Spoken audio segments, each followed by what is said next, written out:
75వ కీర్తన. ఆసాపు రాసిన కీర్తన 75 మొదటి వచనము దేవునికి కృతజ్ఞత గురించి తెలియచేస్తూ ఉన్నది. 2, 3 వచనాలు దేవుడు నిర్ణయించిన సమయములో తీర్పు జరుగుతుది. 2, 3 వచనాలు తీర్పును గురించి తెలియజేస్తుంది. 4, 5 వచనాలు చూసినట్లయితే గర్విష్ఠులకు హెచ్చరిక. ఎవరికి? గర్విష్ఠులకు. 6, 7 వచనాలు చూసినట్లయితే హెచ్చింపు లేదా ఘనత అనేది దేవుని యొద్ద నుండి మాత్రమే వస్తది. 6, 7 వచనాలు. 8వ వచనము దేవుని యొక్క తీర్పు గురించి మాట్లాడుతుంది. 9వ వచనము దేవుని మాత్రమే స్తుతించాలి, నిత్యము కీర్తించాలని మాట్లాడుతుంది. 10వ వచనము దుష్టుని యొక్క కొమ్ము విరిగిపోతుంది, నీతిమంతుడు హెచ్చింపబడతాడు. హల్లెలూయా! హల్లెలూయా! సో, అద్భుతమైనటువంటి ఈ కీర్తన మనం చదివి ఉన్నాం. చాలా విషయాలు, ఆత్మీయమైన విషయాలు ఈ కీర్తనలో ఉన్నాయి. అయితే ఈరోజు దేవుడు కొన్ని విషయాలు మనతో మాట్లాడనై ఉన్నాడు. ప్రియులారా, మొదటి వచనములో దేవా, మేము నీకు కృతజ్ఞతాస్తుతులు చెల్లించుచున్నాము. చెల్లించుచున్నాం. నీవు సమీపముగా నున్నావని ఉన్నావని. కృతజ్ఞతాస్థుతులు చెల్లించుచున్నాము. ఆ! నరులు నీ ఆశ్చర్య కార్యములను వివరించుదురు. చాలు. దేవునికి కృతజ్ఞతాస్తుతులు చెల్లించాలి అని మనం అనేక సార్లు మాట్లాడుకుంటూ ఉన్నాం. దేవునికి గడిచిన వారమంతటిని బట్టి కూడా మనము కృతజ్ఞతలు చెల్లించాం. ప్రతి దినము కూడా దేవుని యొక్క కృపను, దేవుని యొక్క కాపుదలను, దేవుని యొక్క పోషణను మనము ప్రతి దినము కూడా గుర్తించి దేవునికి కృతజ్ఞతాస్తుతులు చెల్లిస్తూనే ఉన్నాం. ఆదివారం వచ్చేటప్పటికి దేవుని యొక్క సమాజముగా, దేవుని యొక్క సంఘముగా కూడుకొని సమాజములో దేవునికి కృతజ్ఞతాస్తుతులు చెల్లిస్తున్నాం. హల్లెలూయా! ప్రతి దినము, ప్రతి క్షణము మీరు దేవునికి పర్సనల్‌గా కృతజ్ఞతాస్తుతులు చెల్లిస్తే, ఆదివారం వచ్చేటప్పటికి దేవుని మందిరానికొచ్చి, దేవుని బిడ్డలందరి మధ్యలో ఆయన్ని గనపరుస్తున్నాం. హల్లెలూయా! సో, దాని విషయంలో మీరు ఎంత మాత్రము సిగ్గుపడకూడదు. నేను పదే పదే ఒక అనౌన్స్‌మెంట్ చేస్తూ ఉంటాను. మీరు చాలా కాలం అయ్యుంటే, మీరు దేవుని మందిరములో కృతజ్ఞతలు చెల్లించని వారైతే కదా! నాకు కొన్నిసార్లు సిగ్గుగా అనిపిస్తది. కొంతమంది మొఖాలు చూసినప్పుడు. ఎందుకని వీళ్ళు దేవునికి కృతజ్ఞతలు చెల్లించరు? ఎందుకని దేవునికి స్తోత్రాలు చెల్లించరు? ఎన్ని నెలలైపోయినా, సంవత్సరాలైపోయినా ఏ పేరు పెట్టి పిలవాలా? అది సిగ్గు. పేరు పెట్టి పిలిస్తే కృతజ్ఞతలు చెల్లించేది, ప్రార్థన చేసేది కాదు. ఒక అనౌన్స్‌మెంట్ వచ్చినప్పుడు కొంతమంది బిడ్డలు ఎప్పుడొచ్చిద్దా అవకాశం మింగేద్దాం. సురేష్ బ్రదర్ లాంటోళ్ళైతే ఫస్ట్ ప్లేస్‌లో ఉంటారు. హల్లెలూయా! ఏంటో తెలుసా? అది దేవుని పట్ల ఉండాల్సిన స్పందన. హల్లెలూయా! హల్లెలూయా! ఒక దేవుని సన్నిధికొచ్చినప్పుడు 10 మందిలో నేను కృతజ్ఞతలు చెల్లించాలి. నేను స్తుతించాలి. నేను నా ప్రభువుని ఘనపరచాలి. ఆయన చేసిన ఏ చిన్న మేలునైనా సరే మర్చిపోకుండా గుర్తించాలి. అది చెప్పాలి, వివరించాలి. ఆయన ఆశ్చర్య కార్యములను వివరించాలి. ఉందా లేదా ఆ మాట అక్కడ? నరులు నీ ఆశ్చర్య కార్యములను వివరించుదురు. ఎవరైతే దేవుడు వారి పట్ల చేస్తున్న ప్రతి చిన్న కార్యమును కూడా వివరిస్తారో 10 మందిలో నిలబడి ఒక్క మాట చాలు. దేవుడు నాకు ఈరోజు ఇలాంటి మేలు చేశాడు. దేవుడు నిన్న నాకు ఈరోజు ఆ మేలు చేశాడు. ఒక్క మాట చాలు. వచ్చి ప్రభు కృపను బట్టి, దేవుని దయను బట్టి దేవుడు నాకు ఈ మేలు చేశాడు. తనకి నా పట్ల ఈ ఆశ్చర్య కార్యం చేశాడు. లేదా నా కుమారుడు పట్ల, లేదా నా ఇంటిలో దేవుడికి ఆశ్చర్యకార్యం చేశాడు అని మనం చెప్పటము ద్వారా మనము దేవునికి కృతజ్ఞతలు చెల్లిస్తున్నాం. మరేది మీ పార్టు ఆలోచించుకోండి మీలో కొద్దిమంది. నేను కూడా వెళ్ళాలి, నిలబడాలి. అవకాశం వచ్చినప్పుడు సాక్ష్యము చెప్పాలి. ఎలాగుండాలో తెలుసా? ఎప్పుడు అవకాశం వస్తదా నేను సాక్ష్యం చెప్పాలి.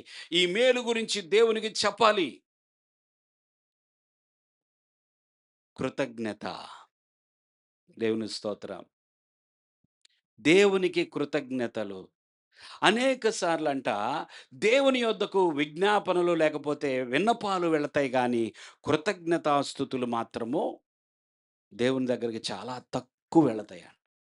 అంటే దేవుని బిడ్డలు క్రైస్తవులలో కృతజ్ఞతా భావము ఎలాగుందండి? ఎక్కువుందా? తక్కువుందా? తక్కువున్నది. అనేక సార్లు దేవుడికి ప్రభువా నాకది కావాలి, నాకిది కావాలి. ప్రభువా దాని విషయంలో నాకు సహాయం చేయి ప్రభువా. దీని విషయంలో నాకు ఆన్సర్ ఇవ్వు నాయనా. ఇదిగో ప్రభువా నాకు రావాల్సింది ఆగిపోయిందయ్యా. అనేక సార్లు దేవుని యొద్దకు మన విన్నపాలు వెళతా ఉంటాయి. మన ప్రార్థనలు, మన విజ్ఞాపనలు ఎక్కువ వెళ్తా ఉంటాయి. కానీ దేవునికి కృతజ్ఞతాస్తుతులు చెల్లించేవాళ్ళు చాలా కొద్దిగా ఉంటారు. అందుకే ఆసాపు అంటున్నాడు గదా!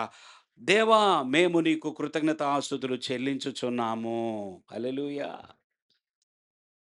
మేము నీకు కృతజ్ఞతాస్తుతులు చెల్లించుచున్నాము. కృతజ్ఞత మనము నేర్చుకోవాలి. కృతజ్ఞతను మన బిడ్డలకు నేర్పించాలి. హల్లెలూయా! ఎల్లప్పుడూ కృతజ్ఞత కలిగి ఉండే విధముగా మనము, మనము ప్రవర్తించాలి. మన బిడ్డలు కూడా కృతజ్ఞత చూపించేవారుగా వాళ్ళని మలచాలి. హల్లెలూయా! కొన్నిసార్లు తప్పు లేదు. మమ్మీకి, డ్యాడీకి థాంక్ యూ చెప్పినా. పిల్లలకి తెలీదు ఆ విషయం. అది పిల్లలకి తల్లిదండ్రులు నేర్పించాలి.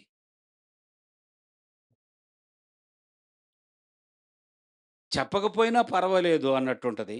తల్లిదండ్రులకి ఏముందిలే చెప్పేది. అమ్మ గాబట్టి భోజనం పెట్టింది. నాన్న గాబట్టి కొనిచ్చాడు. ఇంకెందుకు ఆళ్ళకి థాంక్స్ చెప్పేది? ఈళ్ళేమన్నా నాకు సంబంధం లేనోళ్ళా? అన్నట్టు కాదు గానీ, ఆ కృతజ్ఞత అనేది నిజంగా ఆ తల్లిదండ్రుల దగ్గర కూడా చూపించినప్పుడు ఆటోమేటిక్‌గా అది బయట అందరికి వర్తిస్తది. హల్లెలూయా! కొన్నిసార్లు భార్యాభర్తలు కూడా థాంక్స్ చెప్పుకోవచ్చు. తప్పేం లేదు. "ఆ! నువ్వు నాకు థాంక్స్ చెప్పేదేంటి?" అలా గాదు. తప్పేం లేదు. అది బాధ్యత అయినప్పటికీ కూడా, తన బాధ్యత ప్రకారం చేసినప్పటికీ కూడా, భర్తకి థాంక్స్ చెప్పొచ్చు. తన బాధ్యత చొప్పున ఇదిగో భార్యగా నా బాధ్యత కనీసం నా ధర్మం ఇది. ఇది నేను ఇది నేను చేయాలి గాబట్టి చేస్తున్నాను అని చేసినప్పటికీ, అందుకు కూడా థాంక్స్ చెప్పొచ్చు. తప్పేముందండి? ఎవరైనా ఉన్నారా థాంక్స్ చెప్పుకునేవాళ్ళిక్కడ? భార్యాభర్తలు ఏమ్మా? పాలు చెప్తున్నాడు ఎప్పుడన్నా? వావ్! ఉన్నారిక్కడ. దేవుని స్తోత్రం. భార్యాభర్తలం గదా! థాంక్స్ చెప్పుకునేదేముంది, అనేదేముంది? Thank you. Thank you. ఎంత మంచి హృదయమండది. కొంతమంది ఎంత మూర్ఖంగా ఉంటారో తెలుసా? కొంతమంది చూస్తుంటే అసహ్యత పుట్టిద్దనమాట. ఆళ్ళని చూస్తుంటే కంపరము ఛీ! ఎందుకో తెలుసా? వాళ్ళకేముండదు చెప్పండి? కృతజ్ఞత ఉండదు. కనీసం నోటితో చెప్పకపోయినా హృదయములో చూపించే విధానం గూడా ఉండదు. చాలామంది నోటితో చెప్పరు కానీ, హృదయములో ఆ కృతజ్ఞత భావాన్ని చూపిస్తారు. ఉంటారు. అది గూడా లేదు అంటే ఇక ఎంత భయంకరమైన హృదయ స్థితి.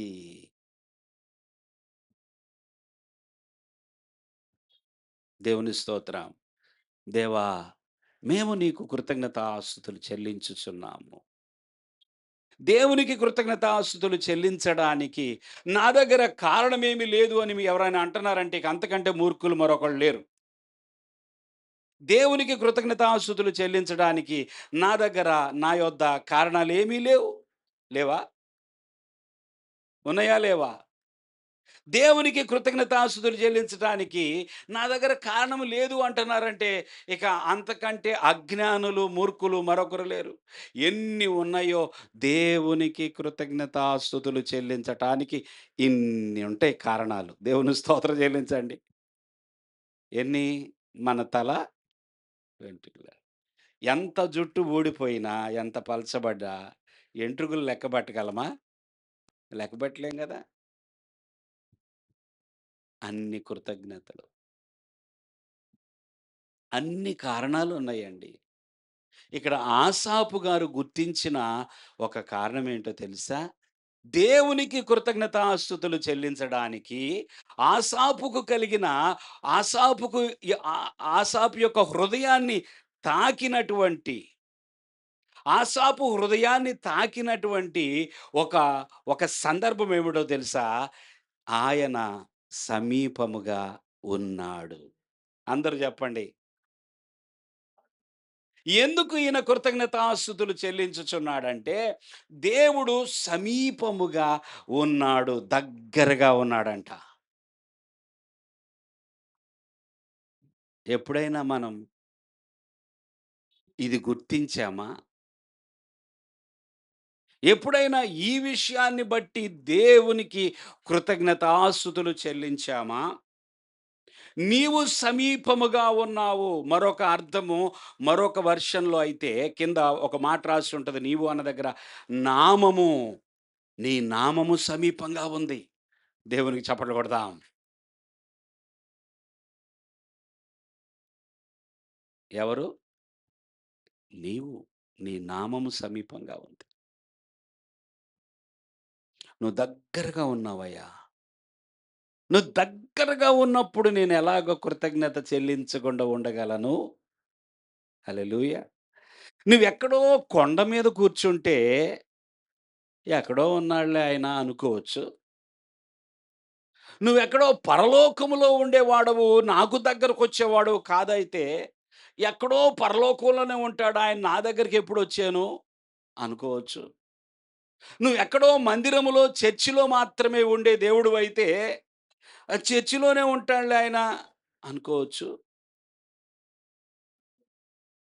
నువ్వు ఎక్కడో ఉండేవాడవు కాదు. నువ్వెక్కడో దూరంగా ఉండే దేవుడవు కాదు. నువ్వు ఎలాంటి దేవుడివంటే, మేము నిన్ను నమ్మామయ్యా. నువ్వెలాంటి దేవుడివంటే, నువ్వు ఇమ్మానుయేలు దేవుడవు. ఇమ్మానుయేలు అంటే ఏంటో? ఏంటి సిస్టర్? మీరేదో చెప్తున్నట్టున్నారు. వేరేది? దేవుడు మనకు తోడన్నారా? దేవునికి స్తోత్రం. నువ్వు ఎక్కడో ఉండే దేవుడవు కాదయ్యా. నువ్వు దగ్గరలో ఉండే దేవుడు. నువ్వు తోడుగా ఉండే దేవుడవు. నీవు మా ప్రక్కనే ఉండే దేవుడవయ్యా. నీ సన్నిధి ఎక్కడో ఉందని వెతకడానికి పరిగెత్తక్కర్లా. గుణదల మెట్లెక్కండంటే ఎంతమంది ఎక్కుతారు? అమ్మో! మోకాళ్ళు నొప్పండి బాబు. అది ఎక్కి దిగేటప్పటికి అయిపోయిద్ది అంటారు గదా!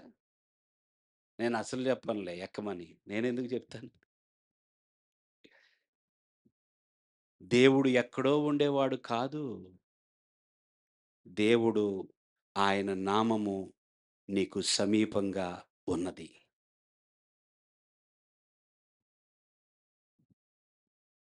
ఆయన నీ దగ్గరకొచ్చే దేవుడు. నువ్వు ఎక్కడికో పరిగెత్తాల్సిన అవసరం లేదు. నీ ప్రక్కకొచ్చే దేవుడు.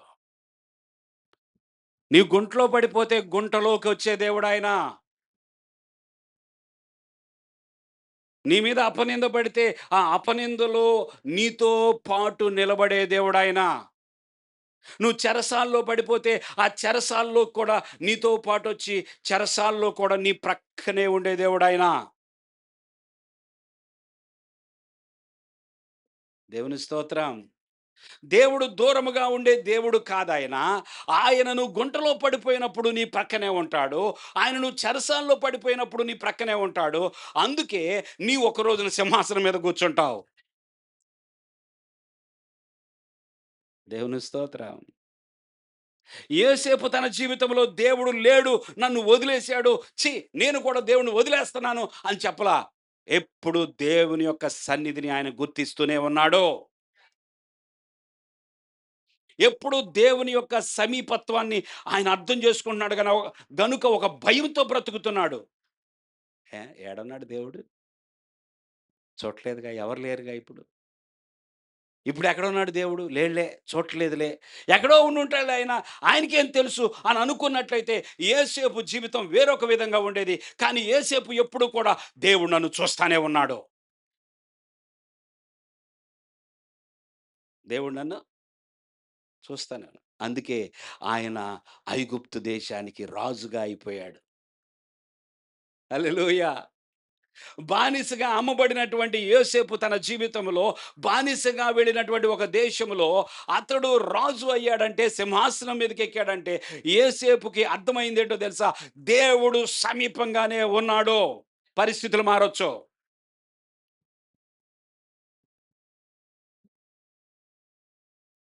ఉన్నట్టుండి బలహీనత రావచ్చేమో. ఉన్నట్టుండి ఉన్నటువంటి సంపదంతా పోవచ్చేమో. లేదా ఉన్నట్టుండి గొప్ప ఐశ్వర్యము రావచ్చేమో. ఈ పరిస్థితుల్లో మార్పులేమైనా రావచ్చో. కానీ బయట పరిస్థితుల్లో ఎన్ని మార్పులొచ్చినా కూడా, ఎన్ని అప్స్ అయినా, ఎన్ని డౌన్స్ అయినా చెప్పండి అందరూ. ఎన్ని ఎన్ని డౌన్స్ అయినా. దేవుడు మాత్రము నాకు సమీపముగానే ఉంటాడు. హల్లెలూయా!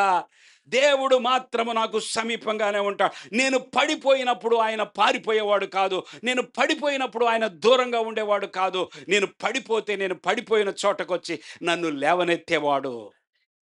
నేను పడిన చోటకొచ్చేవాడాయన. నేను జారిపోయిన చోటకొచ్చేవాడు. నేను జారిపోయాను పొరపాటున. నేను పడిపోయాను పొరపాటున. అవును, అది నీ పొరపాటే. అది నీ పొరపాటయినప్పటికీ కూడా, నువ్వు జారిపోయినప్పటికీ, నువ్వు పడిపోయినప్పటికీ దేవుడు అక్కడికి వస్తాడు. ఈ దేవుడు అలాంటి దేవుడు. నీ బలహీనతలోనికొస్తాడు. నీ రోగములోనికొస్తాడాయన. నీకు రోగమొచ్చినప్పుడు, నీకు బలహీనత వచ్చినప్పుడు, నీ నొప్పిలోకొస్తాడాయన.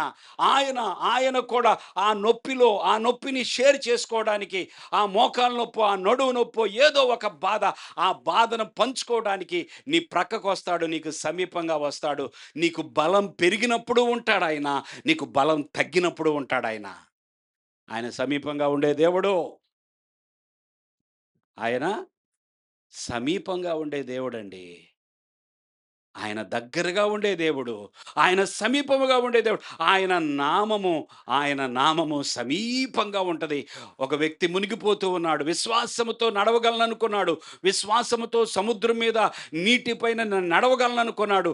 నీటి మీద ఆయన పాదం మోపాడు. 2, 3 అడుగులేసిన తర్వాత విశ్వాసం పోయింది.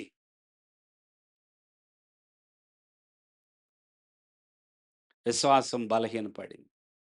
సందేహం పుట్టింది. ఎవరైనా? ఎవరైనా? ఆ! గాలిని చూసాడు, భయపడ్డాడు. సందేహం వచ్చేసింది.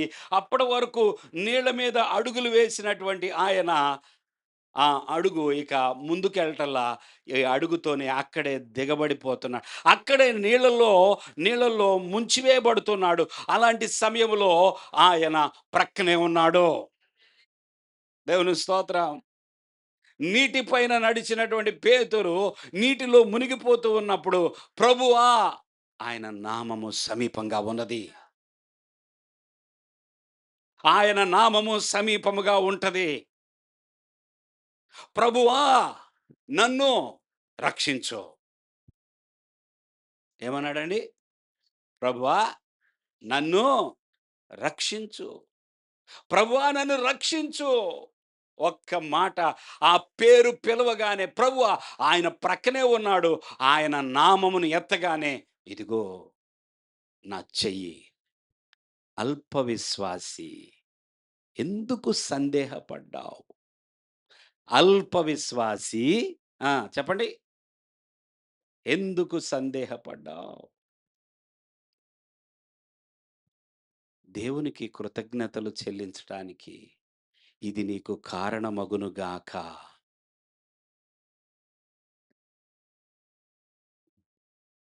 ఇంత దగ్గరగా ఉంటావేంటయ్యా నువ్వు?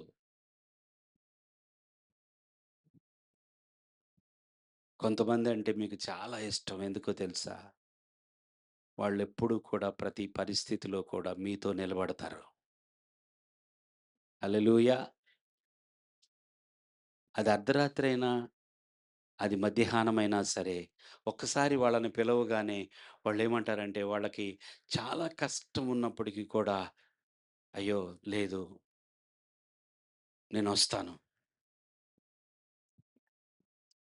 ఎలాగైనా సరే ఈ టైంలో నేను నీకు తోడుగా ఉంటాను" అని చెప్తారు. అలాంటి మంచి స్నేహితులు లేదా కుటుంబ సభ్యులు ఉన్నప్పుడు ఎంత సంతోషం అనిపిచ్చిద్దో తెలుసా? 10 మందికి చెప్తాం. ఈయన నాకు నిజంగా రైట్ హ్యాండ్ అంటాం. దేవుని స్తోత్రం. ఈయన నాకు నిజంగా లెఫ్ట్ హ్యాండ్ అంటాం. అంటే ఈ ఎడమ చెయ్యి ఎంత దూరంగా ఉంది? కుడి చెయ్యి ఎంత దూరంగా ఉంది?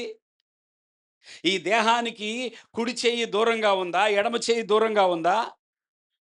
ఈ దేహంలో భాగంగానే ఉన్నది కదా! ఎడమ చెయ్యి, ఇతను నా ఎడమ చెయ్యి, he is my left hand అని అంటే దాని అర్థం ఏంటో తెలుసా? నా బాడీలో నా ఎడమ చెయ్యి నా యొక్క దేహంలో అవయవముగా ఎలాగుందో, ఇతను కూడా నాకు ఒక అవయవముగా అంత సమీపంగా ఉన్నాడు. దేవుని స్తోత్రం చెల్లించండి. అంత సమీపంగా ఉన్నాడు. నా కుడి చెయ్యి అంటే, నా కుడి చెయ్యి నాలో ఎలా భాగమైపోయిందో, ఈ కుడి చెయ్యి నిన్న నేను అవనగడ్డ ఎళ్ళొచ్చా ఉదాహరణకి. నా కుడి చేతిని ఇంట్లో పెట్టెళ్ళొచ్చా. ఆ! కొద్దిసేపు నువ్వుండు, నేనెళ్ళొస్తా అంటే ఇది ఉంటదా? నా కుడి చెయ్యి నాతోనే వస్తది. నా ఎడమ చెయ్యి నాతోనే ఉంటది. ఇది నాలో భాగం. ఇది నాలో అవయవము. దేవుడు ఎంత సమీపముగా ఉన్నాడో తెలుసా ప్రియులారా? దేవుడు మనకి అంత సమీపంగా ఉన్నాడు. పాత నిబంధనలో వలె ఆయన నేను కేవలము నిబంధన మందసములో మాత్రమే ఉంటాను. ఆ యొక్క ప్రత్యక్ష గుడారములో అతి పరిశుద్ధ స్థలములో ఉన్న నిబంధన పెట్టెలో, నిబంధన మందసములోనే ఉంటాను. నేను మీకు దగ్గరగా ఉండను. మీరు కావాలంటే నాకు దగ్గరకి రండి. నా మందిరానికి ప్రత్యక్ష గుడారానికొచ్చి అతి పరిశుద్ధ స్థలముకు రండి. అక్కడ అతి పరిశుద్ధ స్థలములో మందసం ఉంటది. ఆ మందసము దగ్గర నేనుంటాను. అక్కడికొచ్చి మీరు నాతో మాట్లాడండి అని అప్పుడు దేవుడు చెప్పాడు. కానీ ఇప్పుడు దేవుడు ఇమ్మానుయేలు. అదే దేవుడు ఇప్పుడు ఇమ్మానుయేలుగా, అదే దేవుడు ఇప్పుడు మనకి తోడుగా ఉండటానికి, అదే దేవుడు మన గుండెల్లోనికి వచ్చేసాడు. మన హృదయంలోనికి వచ్చాడు. ఆయన ఎంత సమీపంగా ఉన్నాడంటే, మన మన గుండె లేదా నా చేతికి నా గుండె దూరమేమో గానీ, ఆయన మాత్రం నా గుండెకి దగ్గరే.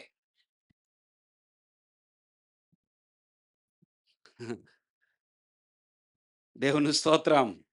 మీరు నిజంగా ఆనందిస్తూ ఉన్నారా? సంతోషిస్తున్నారా? దేవుడు ఇంత సమీపంగా ఉండేవాడనే విషయము అది లోపలికి వెళ్తుందా? అది లోపలికి జీర్ణమవుతుందా?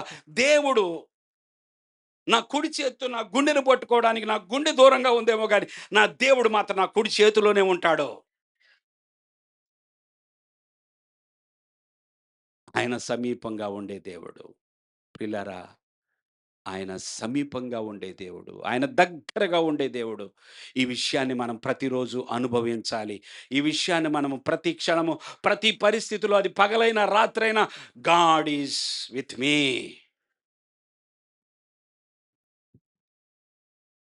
ఆయన నాతో ఉన్నాడు. నాలో ఉన్నాడు.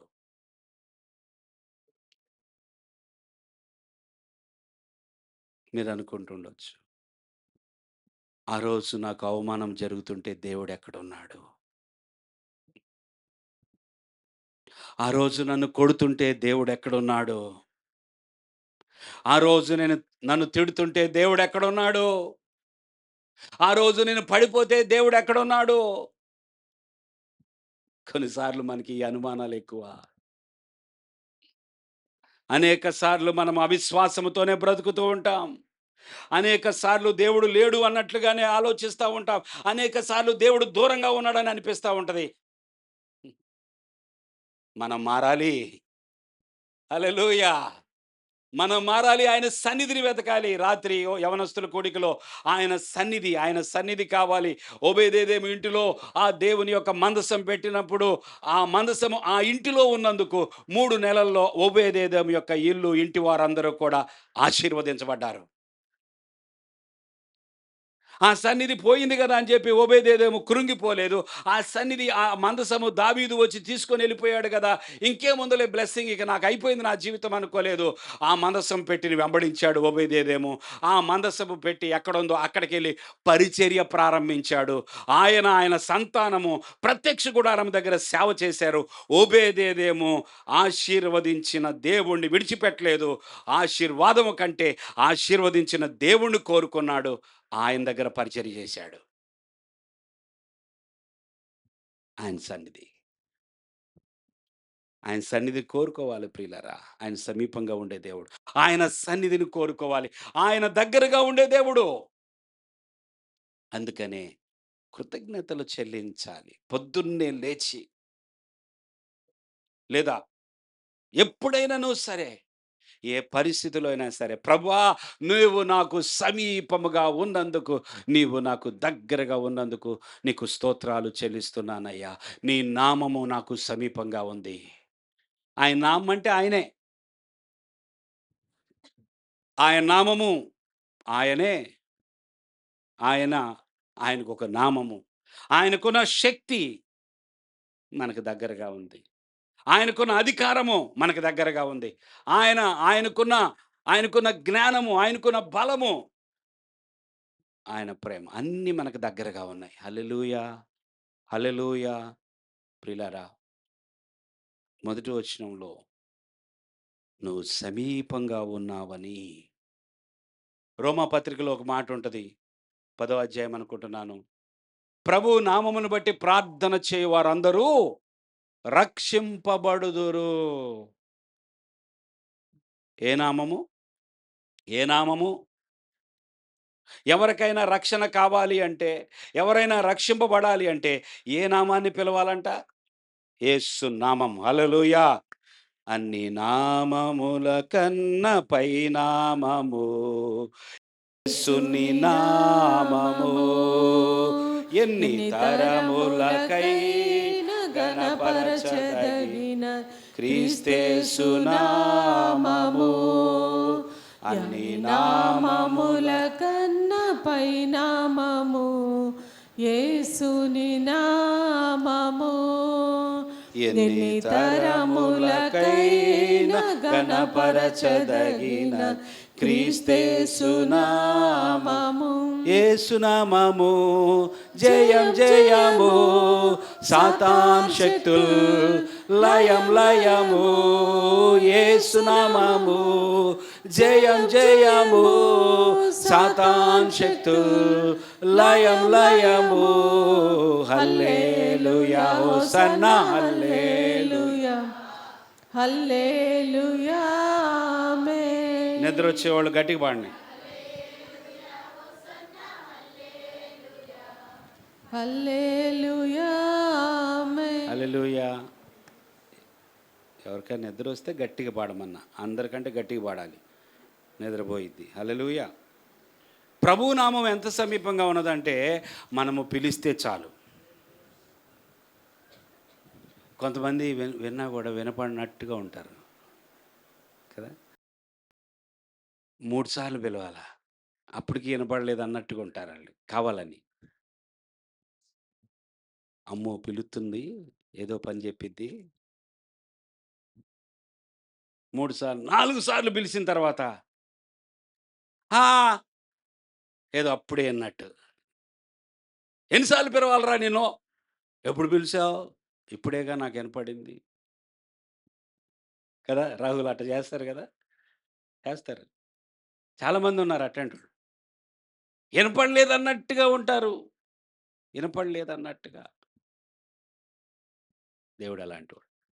ప్రభువా, యేసయ్యా, నువ్వు చిన్నగా పిలువు, నువ్వు మనసులో పిలువు, గట్టిగా పిలువు, ఎలాగైనా పిలువు.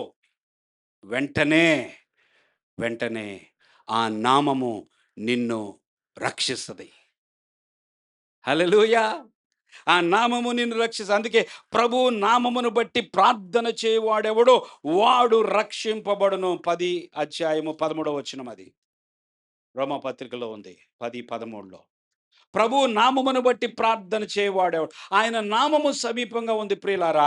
ఆయన నామము ఎలాంటి నామం అంటే, ఆయన నామమును పిలవగానే yes my daughter, yes my son, నేను సమీపంగానే ఉన్నాను, నేను దగ్గరగానే ఉన్నాను, నేను నీకు సమీపముగానే ఉన్నాను అని వచ్చే దేవుడు. అందుకే ఆయన నామము మనకు దగ్గరగా ఉంది. ఎప్పుడైనా పిలవండి. భయమేసినప్పుడు మాత్రమే కాదు. ఎప్పుడైనా పిలవండి. ఆయన నామము సమీపంగా ఉంది. దేవుని స్తోత్రం చెల్లిద్దాం. ఆయన నామము సమీపంగా ఉంది. ఎప్పుడైనా పిలవండి.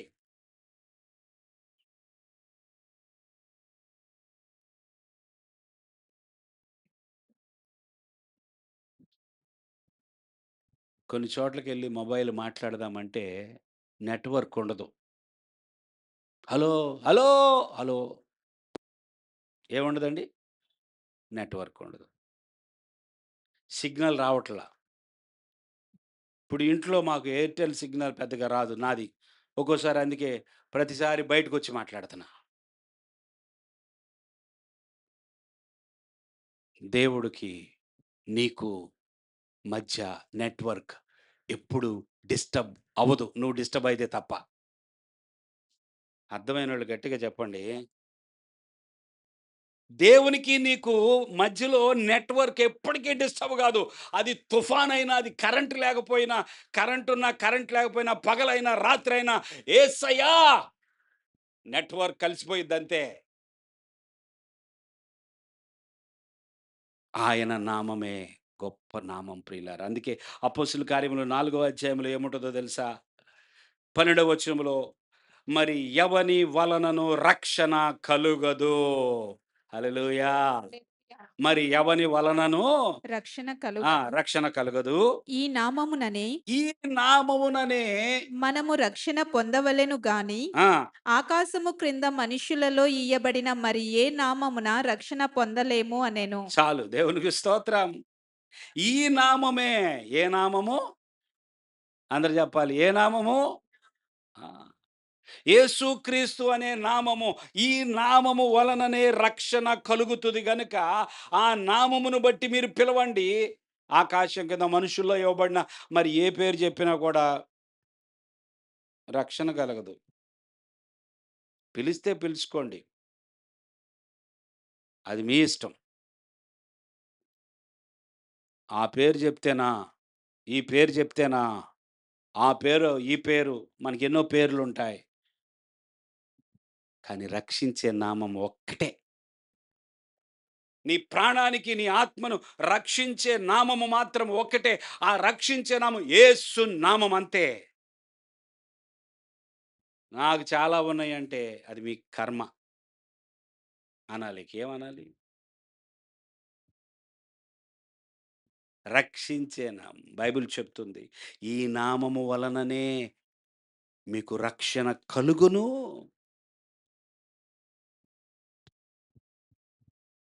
ప్రియులారా, సమీపంగా ఉన్నాడాయన. ఆయన నామము సమీపంగా ఉంది. అందుకే మనము ఎల్లప్పుడూ కృతజ్ఞతాస్తుతులు చెల్లించాలి. ఆయన ఇంత దగ్గరగా ఉన్నందుకు ఒకసారి మనసు పూర్తిగా కళ్ళు మూసుకొని తనలో దేవుడు సమీపముగా ఉన్నాడని కృతజ్ఞతాస్తుతులు చెల్లిస్తూ ఉన్నాడు. సో ఈ విషయాన్ని మనము ఎన్నడూ కూడా విస్మరించకూడదు. ఎప్పుడూ కూడా ఆ విషయాన్ని మనము ఇగ్నోర్ చేయకూడదు. ఇగ్నోర్ చేయకూడదు.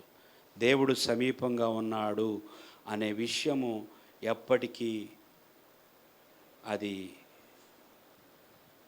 మర్చిపోకూడదు. దేవుని స్తోత్రం.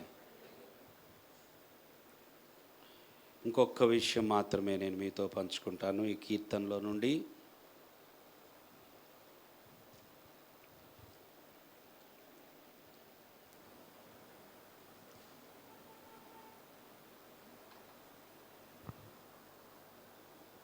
ఓవరాల్గా క్లుప్తంగా చెప్పేది ఏంటంటే, నేను చెప్పాలనుకున్న మాట, మీద కొద్దిగా మనసు పెడదాం. దానికంటే ముందు ఇక్కడ ప్రభు 2వ వచనంలో తీర్పు గురించి 2-3 వచనాల్లో దేని గురించి? తీర్పు గురించి. దేవుని యొక్క తీర్పు అంట యుక్త కాలం, నిర్ణయ కాలములో జరుగుతుంది. దేవుని స్తోత్రం. నేను యుక్త కాలమును కనిపెట్టుచున్నాను, నేనే న్యాయమును బట్టి తీర్పు తీర్చుచున్నాను. సో దేవుని యొక్క జడ్జిమెంట్, దేవుని యొక్క తీర్పు ఖచ్చితంగా ఉన్నది. ఈ భూమి మీద ఎంతమంది జడ్జిలు ఉన్నప్పటికీ అసలైన జడ్జి చివరికి అందరికీ తీర్పు తీర్చేటటువంటి న్యాయాధిపతి ఉన్నాడు. ఈ లోకానికి తీర్పు తీరుస్తాడు ఆయన, మనుషులందరికీ తీర్పు తీరుస్తాడు ఆయన. ఆయన సుప్రీం. హల్లెలూయా. ఇక ఆయనకి ఏ పేరు పెట్టాలో మన భాష సరిపోదు. సుప్రీం జడ్జ్, చీఫ్ జడ్జ్ ఆయనే. హల్లెలూయా. సో దేవుడి యొక్క తీర్పు ఖచ్చితము. అయితే మనం అనుకున్నప్పుడు ఆ తీర్పు జరగదు. మనము చాలాసార్లు వెంటనే జరగాలనుకుంటాం. మనము చాలాసార్లు దేవుని యొక్క శిక్ష వెంటనే రావాలి కదా. ఎవరన్నా ఏదైనా తప్పు చేయగానే మనకేమనిపిస్తుంది చెప్పండి? వీడి సాయంత్రానికే చచ్చిపోవాలి ఏమనిపిస్తుంది చెప్పండి?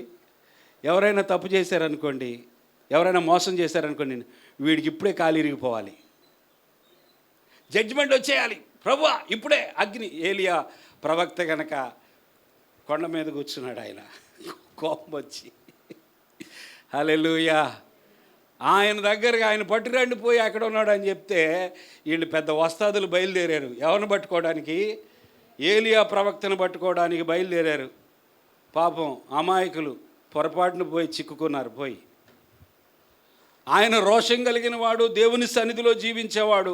ఆయన నోరు తెరిచాడంటే ఆయన ఒకవేళ కోపంలో దేవుడు చెప్పినా చెప్పకపోయినా ఆయన నోరు తెరిచి కోపంలో అగ్ని వచ్చి నిన్ను కాల్చునుగా కన్నాడంటే కాల్చేసింది. పోయి అలాంటి ఆయన దగ్గరికి వెళ్ళారు. 3 బ్యాచ్లు వెళ్ళారు, అవుట్, మసి అయిపోయారు. ఈ రాజుకి ఏం అర్థం కాలేదు. ఇదేంటిరా బాబు, పోయినట్టు చచ్చిపోతున్నాడు. ఆయన కొండ మీదే ఉంటాడు, వీళ్ళు మెల్లగా ఆయన కొండ మీద ఉన్నాడంట అని చెప్పి వీళ్ళు పైకి ఎక్కబోతూ ఉంటారు. అగ్ని వచ్చి కాల్చేసిద్ది వాళ్ళని కదా. మనం ఏం కోరుకుంటాం తెలుసా? ఏలియాకి చేసేవి కదా అట్లా. ఎంత తెలివో. ఈ ఏలియా, దైవజనుడైన ఏలియాకు కోపం వచ్చినప్పుడు ఆయన పట్టుకోవడానికి వచ్చే వాళ్ళని కాల్చి పడేశాడు కదా. ఇప్పుడు నేను కూడా ఇదిగో నా మీదకు వస్తున్న వాళ్ళు ఇప్పుడే కాలిపోతారు. జడ్జిమెంట్ రావాలని కోరుకుంటాం.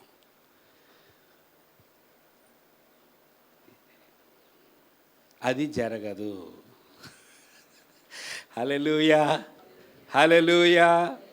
అది జరగదు. దేవుని యొక్క తీర్పు మరి అప్పుడు ఎలా జరిగింది అంటే దానికి కారణాలు ఎన్నో ఉన్నాయి. ఏలియా దైవజనుడిని ఆయన ఎందుకు భద్రపరుస్తున్నాడో, ఎందుకు అక్కడ ఉండమన్నాడో, ఆయన పట్ల దేవుని ప్రణాళిక ఏమిటో అప్పటి వరకు ఏలియా ఆహాబు రాజుకి కనబడకూడదు. దేవుని స్తోత్రం. సరే కాటు మనం అటు వెళ్ళొద్దు. కానీ మొత్తానికి ఇప్పుడు నేనేం చెప్తున్నానంటే దేవుని తీర్పు మనం అనుకున్నట్లుగా రాదు. దేవుని తీర్పు మనం అనుకున్నప్పుడు రాదు. సో యుక్త కాలము నేను కనిపెట్టుచున్నాను. ఆయన సమయం వేరు, మన సమయం వేరు. ఏదైనా దర్శనం వచ్చినా, ఏదైనా వాగ్దానం వచ్చినా మనకి వెంటనే జరిగిపోవాలి అని ఉంటుంది. ఇప్పుడు నాకు కల వచ్చింది, ఈరోజే జరిగిపోవాలి. పొద్దున నేను లేచేటప్పటికి నాకు ఒక కల వచ్చింది కదా, ఆ కల ప్రకారము ఈరోజే జరిగిపోవాలని మనం కోరుకుంటాం. దేవుడు ఒక వాగ్దానం చేస్తే ఆ వాగ్దానం ఇప్పుడే ఇప్పుడే జరగాలి. ఇన్స్టంట్ కాఫీ ఏంటి చెప్పండి? దేవుడు కార్యాలు మనం అనుకున్నప్పుడు మనం అనుకున్నట్లుగా అన్నీ జరిగిపోవాలనుకుంటాం, కానీ ప్రతి దానికి సమయము కలదు. దేవుడు ఒకవేళ దర్శనం ఇచ్చినా కూడా ఆ దర్శనమునకు నెరవేర్పుకు కూడా సమయము వేరుగా ఉంటుంది. హబకుక్కు గ్రంథము 2వ అధ్యాయం 3వ వచనములో, హబకుక్కు బైబిల్లో ఉన్న పుస్తకమే, అది ఏమాత్రం కంగారు పడకండి. ఏంటది? హబకుక్. ఒకసారి వెతకండి. పట్టుకున్నారా? హబకుక్ గ్రంథము 2వ అధ్యాయం 3వ వచనం. ఆ దర్శన విషయము నిర్ణయ కాలమున జరుగును, సమాప్త మగుటకై ఆతురపడుచున్నది, అది తప్పక నెరవేరును. అది ఆలస్యముగా వచ్చినను దాని కొరకు కనిపెట్టుము, అది తప్పక జరుగును, జాగు చేయక వచ్చును. వీరు విన్నారు కదా జాగ్రత్తగా. దర్శనానికి నియమిత కాలం అనేది ఉన్నది. ఆలస్యమైనట్లు కనిపించినా దానికోసం మనం కనిపెట్టాలి. దర్శనానికి అందరు వింటున్నారా? చూడండి, ఇటు చూడండి అమ్మా. హబకుక్కు అంత తొందర దొరకదు, వదిలేసేయండి. ఇక అది దొరకదు, వదిలేసారా? ఇటు చూడండి. ఇక దేవుని స్తోత్రం. రాసుకుంటున్నారు బ్రదర్? రాస్తున్నారా? రాయట్లేదా? రాస్తున్నట్టు యాక్షన్ చేస్తున్నారా? హల్లెలూయా, దేవుని స్తోత్రం. హల్లెలూయా. మధ్యలో మిమ్మల్ని ఎందుకు పలకరిస్తానో తెలుసా? మీరు దేవుని మాటలు వినాలి. హల్లెలూయా, హల్లెలూయా. దేవుడు దర్శనమిస్తే ఆ దర్శన విషయంలో మనం అనుకున్నట్లుగా మనం అనుకున్న సమయానికి ఆ దర్శనం నెరవేర్చబడదు. ఇంకెందుకంటే దర్శనం ఇచ్చేది అంటారా? ఇంకా అలా అన్నారంటే మిమ్మల్ని మామూలుగా శాంతాడు వెంటనే జరిగేటట్టుగా ఇవ్వాలి, కానీ దర్శనాలు ఎప్పుడో నెరవేరే దర్శనం ముందు ఎందుకండి? నాకు అసలే కడుపు నొప్పి ఎక్కువ, అది బయటకు వచ్చే వరకు చెప్పే వరకు కడుపు ఉబ్బరం కదండి. కొంతమందికి లోపల దాగదు. ఒక్క 3 రోజులు ఎవరికి చెప్పుకోకుండా ఉండరా అని చెప్పామనుకోండి, ఒక్క 3 రోజులు ఎవరికి చెప్పకుండా ఉండమని చెప్పామనుకోండి ఏదైనా విషయం, ఇక మనిషికి ఎలా ఉంటుందంటే ఎప్పుడు పగిలిపోతాడో తెలీదు. ఒక్క 3 రోజులు రహస్యంగా ఉంచమన్నా 3 రోజులు కాదు కదా, 3 నిమిషాల్లోనే కక్కేస్తాడు. ఉన్నారా లేదా అట్టంటి వాళ్ళు? ఉన్నారా లేదా చెప్పండి. దేవుడు దర్శనమిచ్చాడు, ఇది నేను పట్టుకోలేను, నా వల్ల కాదు, ఇది ఎప్పుడు నెరవేరిద్ది, ఇది ఎప్పుడు నెరవేరిద్ది, ఇది ఎప్పుడు ఇదే మంట. దేవుడు ఏం చెప్తున్నాడు ఇక్కడ? హబకుక్కు, ఆ దర్శన విషయము నిర్ణయ కాలమున జరుగును, సమాప్తమగుటకై ఆతురపడుచున్నది, అది తప్పక నెరవేరును. దర్శనము సమాప్తమగుటకై ఆతురపడుచున్నదంట, అది తప్పకుండా నెరవేరును. అది ఆలస్యముగా వచ్చినను దాని కొరకు కనిపెట్టుము. అందరు చెప్పండి ఆ మాట, మరలా చెప్పండి. అది తప్పక జరుగును, జాగు చేయక వచ్చును. మీ జీవితంలో దేవుడిచ్చిన దర్శనము తప్పక జరుగును. దేవుడు మీకు ఇచ్చిన వాగ్దానము తప్పకుండా నెరవేర్చబడుతుంది. కనిపెట్టుము. అందరు చెప్పండి అన్నమాట. సో 2-3 వచనాలు, అది ఇక నేను ఎక్కువ దాని గురించి మాట్లాడటానికి టైం లేదు. 4వ వచనములో 5వ వచనములో ఏముందంటే చదవమ్మా. అహంకారులై ఉండకుడని అహంకారులకు నేను ఆజ్ఞ ఇచ్చుచున్నాను. కొమ్ము ఎత్తకుడి, ఎత్తుగా కొమ్ము ఎత్తకుడి, పొగురుబట్టిన మాటలాడకుడి అని భక్తిహీనులకు నేను ఆజ్ఞ ఇచ్చుచున్నాను. ఇది ఒక హెచ్చరిక. అందరు చెప్పండి, ఏంటది? హెచ్చరిక. అందరు చెప్పండి. దేవుడిస్తున్న హెచ్చరిక. ఎవరికి ఈ హెచ్చరిక ఇస్తున్నాడంటే అహంకారులకు, గర్విష్ఠులకు. చెప్పండి అందరూ. అన్యాయము పెరిగిపోతూ ఉండగా, అక్రమము విస్తరిస్తూ ఉండగా, బలాత్కారము పెరిగిపోతూ ఉండగా, వ్యవస్థలన్నీ పాడైపోతూ ఉండగా, అధికారం ఉందని ఇష్టానుసారంగా ప్రవర్తిస్తూ ఉండగా, తన అధికారాన్ని చూసుకొని, తన శక్తిని చూసుకొని, తన బలాన్ని చూసుకొని అహంకారిగా ప్రవర్తిస్తూ ఉండగా, జాగ్రత్త, కొమ్ము విరగ్గొట్టబడే సమయం వస్తుంది. హల్లెలూయా. అహంకారులై ఉన్నవారులారా, గర్విష్ఠులుగా ఉన్నవారులారా, ఈరోజు కొందరు అణిచివేయబడుతున్నారేమో నీ అహంకారాన్ని బట్టి.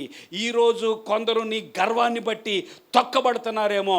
అయితే నీ గర్వానికి, నీ అహంకారానికి ముగింపు ఉన్నది. ఓ గర్విష్ఠి, అహంకారి, be careful, it is God's warning. ఆ మనిషి ఎవరైనా సరే, దేవుని యొక్క వార్నింగ్ అది. వాళ్ళు ఎవరైనా సరే దేవుడిచ్చే వార్నింగ్ ఏంటో తెలుసా?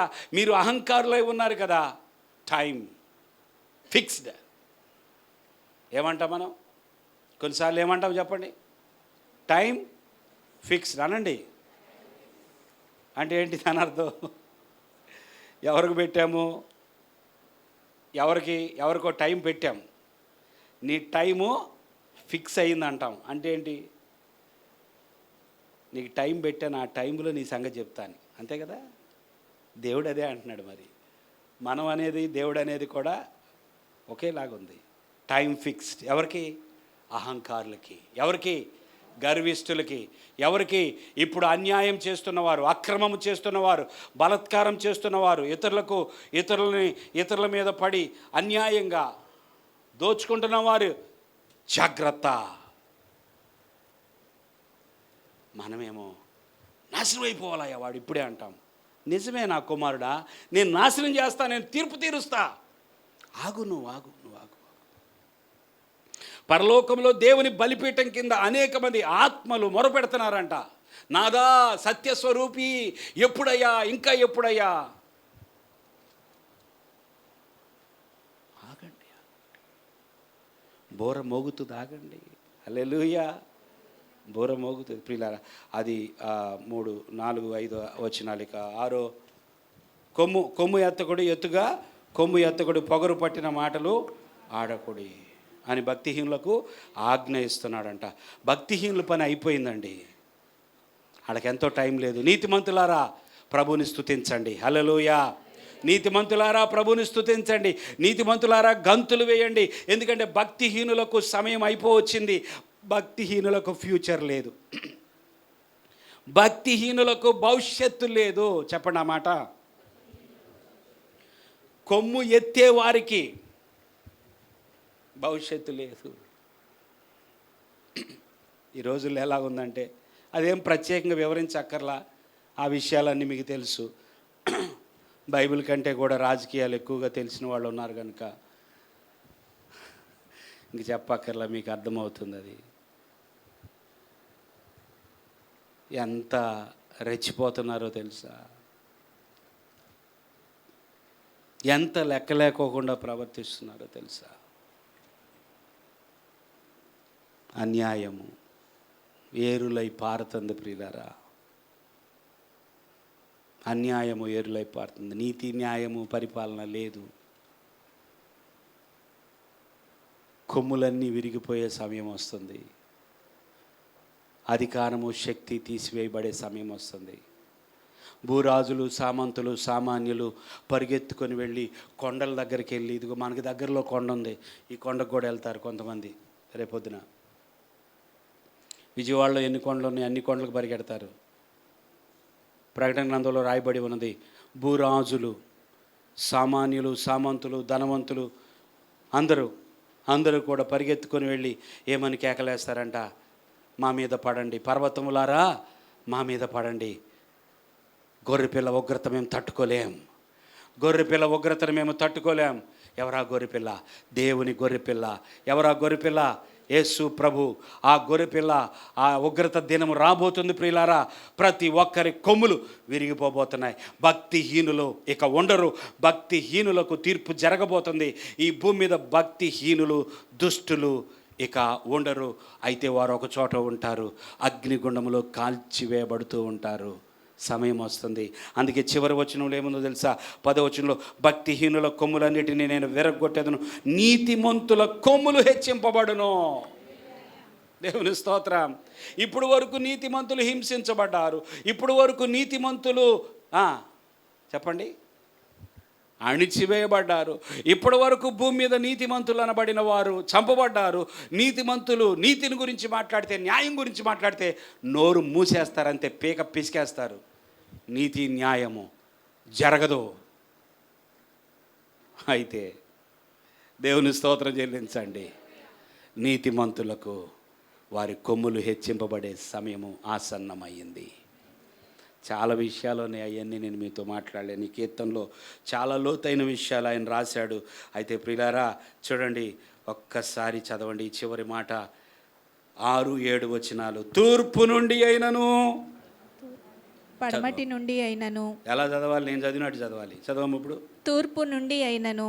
గంభీరంగా, ఇంకా సంతోషంగా. తూర్పు నుండి అయినను, పడమటి నుండి అయినను, అరణ్యము నుండి అయినను హెచ్చు కలుగదు. దేవుడే తీర్పు తీర్చువాడు. ఆయన ఒకరిని తగ్గించును, ఒకరిని హెచ్చించును. చప్పట్లు కొడదాం దేవునికి. అస్సలు ఈ వాక్యము మీతో గంట పంచుకుందాం అనుకొని ప్రారంభమైతే చివరికి 2 నిమిషాలు దొరికింది ఈ వాక్యానికి. సంతోషం. ఈ వాక్యాన్ని నమ్మండి చాలు. తూర్పు నుండి అయినను, పడమట నుండి అయినను, అరణ్యము నుండి అయినను, ఇంకొక చోట కూడా ఎన్నో కీర్తన గుర్తు రావట్లేదు. తూర్పు నుండి అయినా, పడమట నుండి అయినా, ఉత్తరమునైనా, దక్షిణం నుండి అయినా అని ఉంటుంది.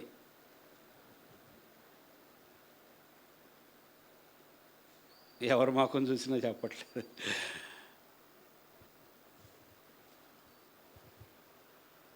హెచ్చు కలుగదు. ఎట్నుంచి వస్తుంది నా దీవెన అంటే, అట్టింగ్ అట్టింగ్ అట్టింగ్ అని రోడ్డు మీద కొంతమంది వెళ్తూ ఉంటారు. ఎవరు చెప్పండి? రోడ్డు మీద టింగ్, వాళ్ళని పిలిచి, ఇదిగో తూర్పు నుండి నీకు అంటారు వాళ్ళు. ఇక మనం తూర్పు చూసుకోవటమే. ఇంకా పొద్దున్నే లేచి రోజు తూర్పు వైపు. క్షమించండి దేవుని బిడ్డలారా. హల్లెలూయా, హల్లెలూయా. తూర్పు లేదు, పడమట లేదు, ఉత్తరం లేదు, దక్షిణ. ఇదిగో ఇటు నుండి వస్తుంది, ఇటు నుండి వస్తుంది, ఇటు. చిన్నప్పుడు వినేవాడిని నేను. మా అమ్మ చెప్పించుకునేది కాదు, పక్కన వాళ్ళు చెప్పించుకుంటే. నాకు తెలిసి మా అమ్మ చెప్పించుకోవడం నేను వినలా. సోదే. ఆ మాట వినటానికే బాగాలేదు, మరి చెప్పించుకోరా?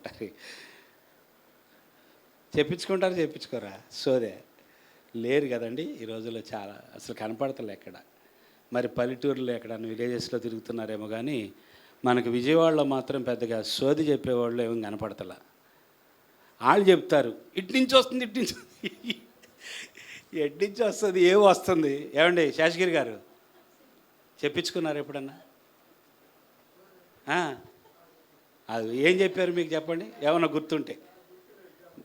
కానీ మొత్తానికి ఏదో వస్తుందని చెప్పారా? చూసారా?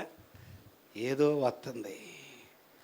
మీ ఇంట్లో ఒక శుభకార్యము జరగబోతుంది. మీ ఇంట్లో తొందరలో వంటలు వండబోతున్నారు అని చెప్తారు కదా. సర్వాధికారి అయిన దేవుడు, సర్వ సృష్టికర్త అయిన దేవుడు, తూర్పు నుండి అయినను, పడమట నుండి అయినను, అరణ్యము నుండి అయినను హెచ్చు కలుగదు. అవి దిక్కులు, మనకి లెక్క కోసం ఏర్పాటు చేసుకున్న దిక్కులు. అసలైన దిక్కు దేవుడే. హెచ్చు కలగాలి అంటే, ఆశీర్వాదం రావాలంటే, హెచ్చింపబడాలంటే, ఘనపరచబడాలి అంటే, ఒక వ్యక్తి జీవితం మారాలి అంటే, పెంట కుప్పల మీద నుంచి దీనులను పైకి లేవనెత్తే దేవుడు ఉన్నాడు. ఆయన ఆశీర్వాదములకు కర్త. హెచ్చు కలుగదు. మీరు అటు చూడబాకండి, ఇటు చూడబాకండి, వెనక్కు చూడబాకండి, చూడాల్సింది నా వైపు. దేవుడు అంటున్నాడు కదా, హెచ్చించేది నేనే, తగ్గించేది కూడా నేనే. చెప్పండి, హెచ్చించేది ఎవరండి? హెచ్చించేది ఎవరు? నా కుమారుడు హెచ్చింపబడాలి అంటే మీరు ఎటు చూస్తున్నారు? దేవుని వైపు చూడండి. నా కుటుంబం హెచ్చింపబడాలి, ఎటు చూస్తున్నాం? దేవుని వైపు చూడాలి. హెచ్చించే దేవుడు ఆయన. ఒకరిని హెచ్చించువాడు, ఒకరిని తగ్గించువాడు. చూసారు అక్కడ ఏముంది? దేవుడే తీర్పు తీర్చువాడు. ఆయన ఒకరిని తగ్గించును, ఒకరిని హెచ్చించును. ఆయన ఒకరిని తగ్గించును, ఒకరిని హెచ్చించును. హెచ్చించే దేవుడు. తగిన సమయమందు, పేతురు రాసిన మొదటి పత్రిక 5వ అధ్యాయము, ఆయన మిమ్మల్ని హెచ్చించినట్లు.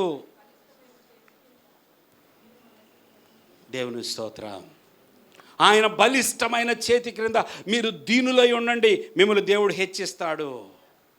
ఆయన తగిన కాలమందు మిమ్మల్ని హెచ్చించినట్లుగా మీరు దీన మనస్కులై ఉండండి, మీరు దీనత్వముతో ఉండండి, తగ్గింపు స్వభావంతో ఉండండి, అహంకారం వద్దు, గర్వం వద్దు, మీరు దీనులుగానే ఉండండి. ఆయన మిమ్మల్ని హెచ్చించబోతున్నాడు. ఆయన ఒకరిని తగ్గించును, ఒకరిని హెచ్చించును. ఒక 2 ఉదాహరణలు చెప్పనా? డీప్గా కాదు, జస్ట్ పైన. హామాను ఒక అధికారి, ఎస్తేరు గ్రంథంలో కనబడతాడు. తన అధికారాన్ని బట్టి, తనకు జరిగిన పోస్టును బట్టి ఆయన ఎంత ఫీల్ అయిపోయాడో తెలుసా? ఈ రాజ్యములో అందరూ కూడా నాకు నమస్కారం చేయాల్సిందే ఇప్పుడు, ఎందుకంటే నాకు ఒక మంచి పోస్టు దొరికింది. ఆయన పైన రాజు ఉన్నాడు. ఆ రాజు కంటే కూడా ఈయనకి ఎక్కువైపోయింది కొమ్ము. ఆ రాజు కంటే కూడా, రాజుకు కూడా లేనటువంటి కొమ్ములు ఈయనకి పెరిగినాయి కదా. కొన్నిసార్లు కొంతమందికి ఎందుకు కొమ్ములు పెరుగుతాయో తెలీదు. వాళ్ళకు ఒక చిన్న ఆశీర్వాదం, ఒక చిన్న దీవెన కలిగితే, వారు ఒక చిన్న స్థానానికి హెచ్చింపబడితే వారికి ఏమొస్తాయి చెప్పండి? కొమ్ములు వస్తాయి. ఆయనకి ఎందుకు కొమ్ములు వచ్చినాయో తెలియదు కానీ మొత్తం మీద ఈ యొక్క హామాను తనకున్న అధికారాన్ని బట్టి ఆయన రాజమందిరంలోకి వెళ్ళేటప్పుడు అందరూ ఆయనకి సాష్టాంగ నమస్కారం చేస్తూ ఉన్నారు. అట్లా ఉండాలా మనం అంటే. 10 మంది నమస్కారం పెట్టారు అనుకోండి, మీకు ఎలా అయినా కొంచెం ఫీల్ అవుతారు. చెప్పండి ప్రియులారా, మీరు రోడ్డు మీద బయలుదేరగానే 10 మంది నమస్తే సార్, నమస్తే నమస్తే నమస్తే అన్నారు, కొంచెం లోపల బరువు పెరిగిద్ది. నాకు నమస్కారం చెప్తున్నారు. ఈయనకి పెరిగిపోయింది, బాగా పెరిగింది. బాగా పెరిగిన తర్వాత ఈ హామానుకి ఎంతో గర్వంగా నడుస్తున్నాడు, అహంకారంగా నడుస్తూ ఉండగా ఈయన గాలి తీసేసినట్టు, బెలూన్లో కనుక గాలి తీసేసినట్టు మొర్దెకాయ్ అనే ఒక క్యాండిడేట్ తగిలాడండి. గుమ్మం దగ్గరే కూర్చున్నాడు ఈయన మాత్రం ఈయన మొహం కూడా చూడలా. ఎంత కోపం వచ్చిందంటే చంపేయాలండి. ఎంత కోపం వచ్చింది చెప్పండి. ఆపేస్తున్నాను, చెప్పండి తొందరగా. ఏంటి, దేనికి చంపేసేది? ఏం చేయలేదని? ఇట్లాంటి వాళ్ళు కూడా ఉంటారండి. నమస్కారం చేయలేదనా? అంత నేరమా అంటారేంటి? ఇక్కడ ఉద్యోగస్తులు ఉన్నారు కొంతమంది, మీకు తెలుసు బాగా. చూస్తా నీ సంగతాన్ని వెళ్ళిపోతాడు అధికారి. నేను ఇక్కడ మేనేజర్ని అయితే నేను లోపలికి వస్తే కనీసం గుడ్ మార్నింగ్ సార్ చెప్పవా? నమస్కారం చేయలేదని చంపేయాలనుకున్నాడు. సరే, ఎవరిని చంపేయాలనుకున్నాడు చెప్పండి?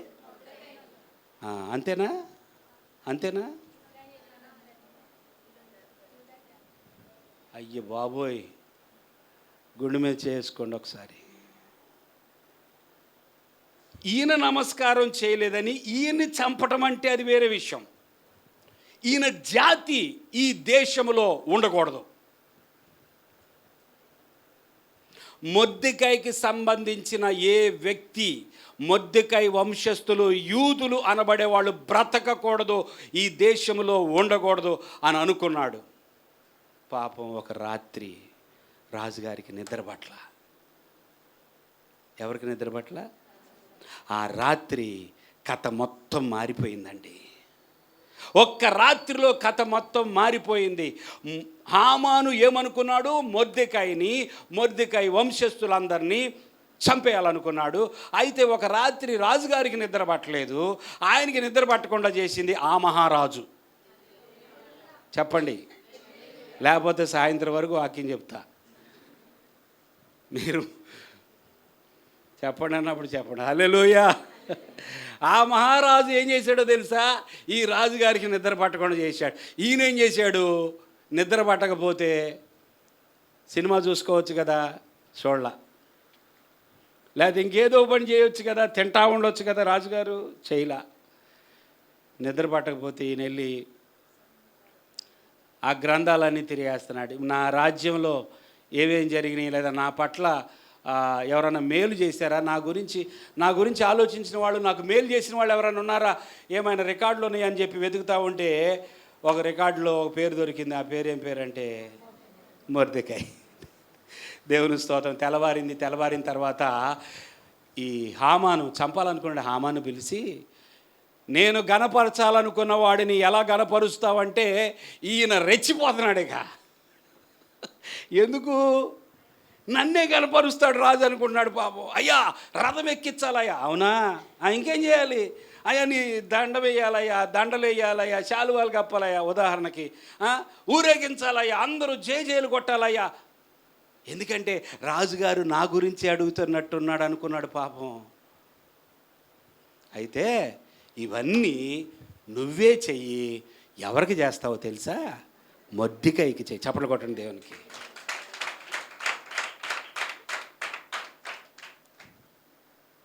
కథ మొత్తం మార్చేస్తాడు దేవుడు. భక్తిహీనుల కొమ్ములు విరగ్గొడతాడు ఆయన ఒకరిని తగ్గించును, ఒకరిని హెచ్చించును. ఎవరు చంపాలనుకున్నారో, ఎవరు వాడి జాతిని లేకుండా చేయాలనుకున్నారో అతని చేతుల మీదుగా మొర్దెకాయికి ఘనత దొరికింది. ఇప్పుడు మొర్దెకాయి కింద నడుస్తుంటే రథం మీద అయ్యగారు కూర్చున్నారు. ఎవరు? హామాను కింద ఉన్నాడు, మొర్దెకాయి రథం ఎక్కాడు. దేవునికి స్తోత్రం. హామాను తగ్గించబడ్డాడు, మొర్దెకాయి హెచ్చించబడ్డాడు. ఇంకొక ఉదాహరణ, దావీదును చంపాలనుకున్నాడు సౌలు. దావీదుని సింహాసనం మీదకి ఎక్కనీయకూడదు అనుకున్నాడు.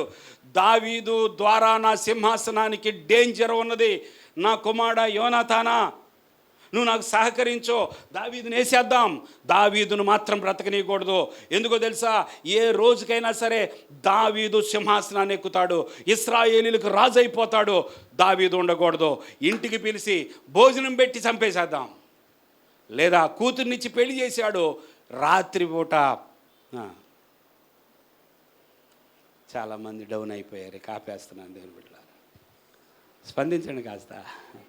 రాత్రిపూట సైన్యాన్ని పంపించి మంచం మీద పడుకొని ఉంటాడు, కోసేసేయండి, తల మెడ నరికేసేయండి అని పంపించాడు. ఈయన ఏం చేశాడు? చక్కగా మంచం మీద మనిషి పడుకున్నట్టుగా బట్టలు పెట్టి దిండు పెట్టి కప్పేసేసి భార్యను బట్టి భార్య సహాయంతో కిటికీలోంచి వెళ్ళిపోయాడు. దావీదు వెళ్ళిపోయాడు. సైనికులు వచ్చారు ఎవరిని చంపడానికి. కత్తి తీసి హస్, దిండు తిరిగిద్ది. మనిషి ఉంటే కదా అక్కడ. దిండు తప్పించుకున్నాడు. ఎవరినైతే వెంటాడాడో చివరి వరకు, ప్రాణం పోయే వరకు, సౌలు ప్రాణం పోయే వరకు వెంటాడి దావీదుని చంపాలి. ఆఖరికి సౌలు చచ్చిపోయాడు, దావీదు రాజు అయ్యాడు. ఒకరిని తగ్గించును, హెచ్చించును. ఇంకేం ఉదాహరణలు కావాలి ప్రియులారా? దేవుడు హెచ్చించబోతున్నాడు. నీతిమంతులకు భవిష్యత్తు ఉన్నది. ఈరోజు నువ్వు అణిచివేయబడ్డావేమో, పర్వాలేదు, బాధపడద్దు. ఈరోజు నీకు కష్టం ఉందేమో, బాధపడద్దు. ఈరోజు నీకు అన్యాయపు తీర్పు జరిగిందేమో, బాధపడద్దు. నువ్వు దేవుని బిడ్డవైతే, నువ్వు క్రైస్తవుడవైతే there is a great future. హల్లెలూయా, హల్లెలూయా. ఎంతోమంది క్రైస్తవులు ఇబ్బంది పడుతున్నారు, అన్యాయానికి గురవుతున్నారు, ఎంతోమంది కొట్టబడుతున్నారు, ఎంతోమంది తరం పడుతున్నారు, ఎంతోమంది ప్రాణం బిక్కుమని బ్రతుకుతున్నారు ప్రాణ భయంతో. నీతిమంతులకు అనుకూలమైన రోజులు రాబోతున్నాయి. అహంకారులను దేవుడు అణిచివేయబోతున్నాడు. ఇది ప్రవచనాత్మకమైన సందేశం. దేవుడు త్వరలోనే కదలబోతున్నాడు. దేవుడు తప్పకుండా తన వారికి న్యాయాన్ని తీరుస్తాడు. నీతిమంతులు హెచ్చించబడటము ఆయనకి ఇష్టం. నిన్ను హెచ్చించే దేవుడు ఉన్నాడు. ప్రార్థన చేయి, తల్ల వంచి. నీ కుటుంబాన్ని హెచ్చించబోతున్నాడు ఆయన.